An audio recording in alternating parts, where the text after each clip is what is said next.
Why is there a 2-year waiting period before you can get Medicare? That's what we're going to, let me turn the slide on. That's what we're going to talk about here today at the Heritage Wealth Planning YouTube channel. Mind-boggling. So let's dive right into it. As always, if you like what you see here, don't forget to subscribe down below. And once you subscribe, don't forget to hit the bell for notification of future content, because we're always talking here at Heritage Wealth Planning, and hopefully to educate as well. So let's dive right into this. This boggles the mind, actually. So here I'm going to NOLO, Disability Secrets at NOLO. I think it's NOLO.com. It may be too big. Yeah, I think we got to go back down a little bit. And the headline is, why is there a 2-year waiting period for Medicare for the disabled? So a couple of things with NOLO. You get a live chat here. You get a chat here. You connect with Social Security disability attorneys. So be careful because lots of disability attorneys on this website trying to get your business 1, 2, and 3 places, 4 places. So ads all over the place here. I mean, look at these guys. So obviously this is a profitable endeavor for some reason, or else there wouldn't be 1, 2, 3, 4 places to contact an attorney. All right, so let's talk about this. A question: because of incompetent social workers in the local office, things are not handled right for my husband.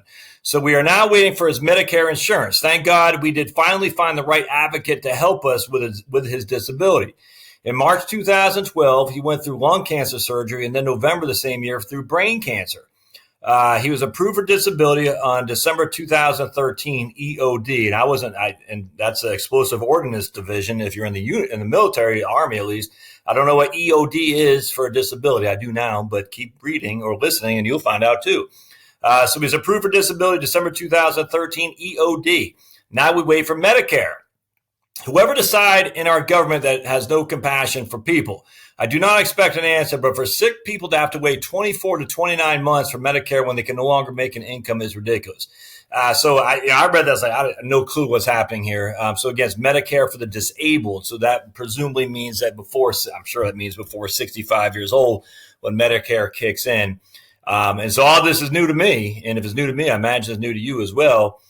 So the answer from Miss Bethany Lawrence, as an attorney, says, I'm sorry to hear of your husband's medical problems. I'm surprised your husband didn't get an earlier disability onset date.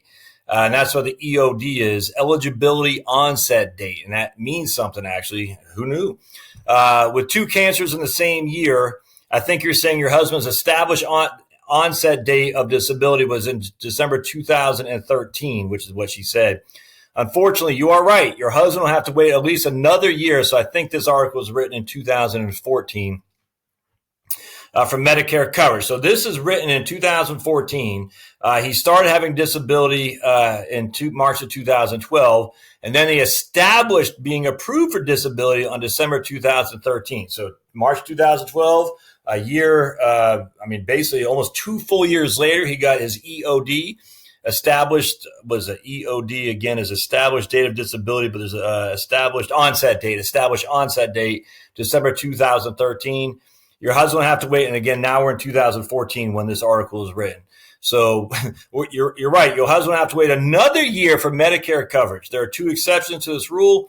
Those with permanent kidney failure, known as end-stage renal disease, or ESRD, and something else called amyotrophic lateral sclerosis. Oh, ALS. Okay. I think that's Lou Gehrig's disease. Those 2 things and 2 things only are not subject to the 2-year waiting period. You would think that metastatic brain cancer and other life-threatening illnesses would also be on that short list, but unfortunately they are not. Medicare was originally intended for those over 65, and when Medicare was expanded to include persons with disabilities, a very expensive expansion, the 2-year waiting period was added as a cost savings measure. When Congress expanded Medicare to those with disabilities, it was their hope that during the 2 years of the waiting period, disability recipients would either continue under their former employer's plan under COBRA or qualify for Medicaid. If you've ever used COBRA, however, you know that the premiums are very high, especially for someone who no longer has earnings from work. So again, when we went on when we went on COBRA, my family and I was still working, and the cost for R6 on COBRA was over $2,000 a month. Now I was still working, making decent money. So while that was a pain point, we got by. All right, imagine if your COBRA is $2,000 a month and you no longer can work because you're disabled. Things may be a little bit more hopeful on the Medicaid front for some people. About a third of disability recipients receive Medicaid coverage during the waiting period. So a third do. That means 2/3 don't. So what happens to those 2/3? I don't know. In 3/4 of the states, Medicaid has a medically needy program so that individuals with high medical expenses but too much income to qualify for the regular program can still qualify for Medicaid. In these states, Medicaid applicants can subtract their medical expenses from their income in order to meet Medicaid's medical needy income limit, MNIL. You can read more about this here. So again, for me, I got to read about this twice for it sits in. So in 3/4 of the states, Medicaid has a medically needy program so that individuals with high medical expenses, we'll say me, had my high medical expenses are now $20,000 a year, whatever, but too much income to qualify for the regular Medicaid program. Maybe I'm making $50,000 a year, or my wife is. I don't know, but let's just use that for an example. So you can still qualify for Medicaid. Now, remember, Medicaid differs from Medicare. Medicare is for once you hit 65. Medicaid is for the poor and indigent, and those two things are completely separate, except in this regard when Medicare also covers disability before your age of 65. But again, to meet that, you got to wait to 2 years. So then you're theoretically Medicaid could kick in, but only a third of recipients get Medicaid to begin with. Unfortunately, over a third of disability recipients don't have health insurance coverage at some point during the Medicare waiting period. And it can be argued that this population needs medical care the most. Indeed, about 4% of disability recipients die while waiting for Medicare coverage. Over the last several years, there have been legislative attempts to phase out the waiting period or to eliminate it immediately for those with life-threatening illnesses, in addition to the two aforementioned. Unfortunately, these attempts haven't been successful due to the high cost. There's just no other way around that. Estimated by some to be $10 billion a year. So I don't think they have comments on here. No, they don't. All right. So what does all this mean? If you get sick and are disabled before you hit 65, how are you going to get coverage? All right. I mean, are you going to be able to stay on your employer's plan? Well, if you stay on your employer's plan, again, that is COBRA, and a COBRA ain't cheap. And COBRA only covers 18 months anyway. So 18 months goes by. Medicare doesn't kick in for another 25 to 29 months, 24 to 29 months. What happens in that? 6 to 12 months time frame. I don't know. Disability, long-term disability, was that covered? That only covers your pay that you can't receive. So it doesn't have anything to do with your health costs. It has to do with the income from not being able to work. So remember, long-term disability, short-term disability don't cover health costs. Is replacement of your income. Now, that still might be adequate for you to pay COBRA. But again, COBRA ends in 18 months.